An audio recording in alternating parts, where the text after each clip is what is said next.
இணையதளம் எல்லாம் முடக்க போகுது, இன்டர்நெட் இல்லாம ஆகுது. இது நடந்துச்சுன்னா எல்லாமே காலி. நெட் பேங்கிங் பண்ண முடியாது, டிஜிட்டல் பண பரிமாற்றம் செய்ய முடியாது, வீடியோ கால் பண்ண முடியாது, ஒர்க் ஃப்ரம் ஹோம் இருக்காது, ஓடிடியில் பாடம் கூட பார்க்க முடியாது, அப்படி இப்படின்னு கடுமையாக எச்சரிச்சிருக்கார் விசிக எம்பி ரவிக்குமார். காரணம் ஈரான் அமெரிக்க போர். ஐயோ, இவர் சொல்றத பார்த்த இந்த சண்டையால கப்பல்கள் வராம கேஸ் பெட்ரோல் பிரச்சனை தான் வரும்னு நினைச்சா அதை விட பெரிய வெடிகுண்டே வெடிக்கும் போலயே. அப்போ யாரும் யூடியூப்ல வீடியோ போட முடியாதா, நீங்களும் பார்க்க முடியாதா? அதனால பிரச்சனை ஸ்டார்ட் ஆகிறதுக்கு முன்னாடியே டக்குன்னு சப்ஸ்கிரைப் பண்ணிடுங்க. Okay right. MP Ravikumar X தளத்தில் போட்ட பதிவில் உலகின் 30% இணையம் ஹோர்முஸ் ஜலசந்தி வழியாக தான் போகுது. எங்கள் மின் கட்டமைப்பை தொட்டால் அம்புட்டு தான் அந்த கேபிளை எல்லாம் வெட்டிடுவோம் அப்படின்னு ஈரான் மிரட்டி இருக்கு. இது சாத்தியம் என்பதை ஹூதிகள் ஏற்கனவே நிரூபித்து விட்டார்கள். வங்கி சேவை, கிளவுட், கிரிப்டோ, தகவல் தொடர்பு, நிதி சந்தைகள் இவை அனைத்தும் அவுட் ஆயிடும்.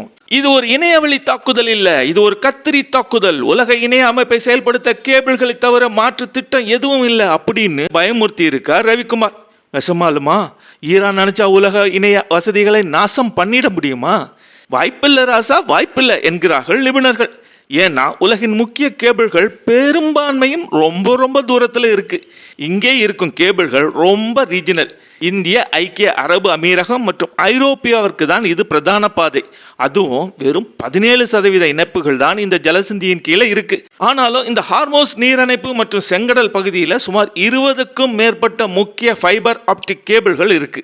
இதுல AAE1, ஃபால்கான் மற்றும் இந்தியாவின் டாடா டிஜிஎன் கல்ஃப் போன்ற பிரமாண்டமான கேபிள்கள் இருக்கு. இவை வெறும் அரசாங்க ஒயர்கள் அல்ல, டாடா கம்யூனிகேஷன்ஸ், வோடாஃபோன், ஏர்செல் போன்ற உலகளாவிய நிறுவனங்களுக்கு சொந்தமானது. சரி, இந்த கேபிள்களை துண்டிக்க முடியுமா? நிச்சயமாக முடியும். ஹார்மோஸ் நீரணையின் குறுகிய பகுதிகளில் கடலின் ஆழம் வெறும் 200 அடி தான். இவ்வளவு குறைவான ஆழத்தில் இருக்கும் கேபிள்களை திட்டமிட்டு தாக்குதல்கள் நடத்தவே வேண்டாம். போர்க்கப்பல்களின் நங்கூரங்கள், ஈரானின் கடல் கன்னி வெடிகள், அமெரிக்காவின் குண்டுகளே போதும் இந்த மெல்லிய கேபிள்கள் அரிந்து போக. அப்படி கேபிள் உடஞ்சு போச்சுன்னா ஒரு போர் நடக்கும்போது டக்குன்னு போய் சேதமடைஞ்ச கேபிள்களை எல்லாம் சரி செஞ்சிட முடியாது. குண்டு மலைக்கு நடுவே கேபிள் சரி செய்யும் கப்பல்கள் எப்படி போகும்? சிரமம் தான். ஆக ரவிக்குமார் சொன்னது போல இந்த கேபிள்கள் உடைய வாய்ப்புகள் அதிகம். ஆனால் மொத்தமாக இணைய சேவைகள் எல்லாம் முடங்கி விடுமா என்றால் அதுக்கு வாய்ப்புகள் மிக மிக குறைவுதான். ஆனால் கண்டிப்பாக வேகம் குறைந்து விடும். 2G காலத்தில் சுத்துன்னு சுத்துமே, அது போல சுத்தும். இதனால ப்ராடக்டிவிட்டி குறைஞ்சு போகும். இன்டர்நெட்டை நம்பி வாழும் எல்லா தொழிலுக்கும் கஷ்ட காலம்தான். ஆனாலும் முற்றிலுமாக முடங்கி போய்விடாது. இதற்கு மாற்று வழி இல்லையா? இருக்கு. கூகுள் மற்றும் மெட்டா போன்ற நிறுவனங்கள் தற்போது தென்கிழக்கு ஆசிய வழியாக மாற்று பாதைகளை உருவாக்கி வச்சிருக்காங்க. ஸ்டார்லிங் போன்ற செயற்கைக்கோள் இணையமும் இருக்கு. ஆனாலும் கடலடி கேபிள்கள் கையாளும் பிரம்மாண்டமான டேட்டாவை அவற்றால் ஈடுகட்ட முடியாது. ஆக இந்த ஹார்மோஸ் நீரணைப்பு வெறும் எண்ணெய் பாதையாக மட்டுமல்ல, உலகின் டிஜிட்டல் கழுத்தறுப்பு புள்ளியாகவும், அதாங்க டிஜிட்டல் செக் பாயிண்டாகவும் மாறி இருக்கு.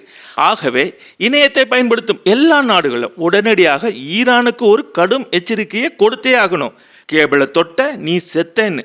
அதையே மீறி கேபிளில் கை வைத்தால் ஈரான் போரில் எல்லா நாடுகளும் ஈரானுக்கு எதிராக ஈடுபடணும். அந்த ஹார்மோஸை உலகமயமாக்கி அனைத்து நாடுகளுக்கும் சொந்தம் என்று ஆக்கணும். இது காலத்தின் கட்டாயம். சரி, இதெல்லாம் இருக்கட்டும். ரவிக்குமார் ஐயா ஏன் இப்ப இதை சொல்லியிருக்கார்? சிம்பிள். பெட்ரோல் கேஸ் பிரச்சனையை எழுப்பி பார்த்தாங்க, எடுபடல. இப்ப போனும் கையுமா வாழும் நம்ம லைட்டா பயமுறுத்தி எதுனா நடக்குமான்னு பாக்குறார். ஐயோ பாவம்.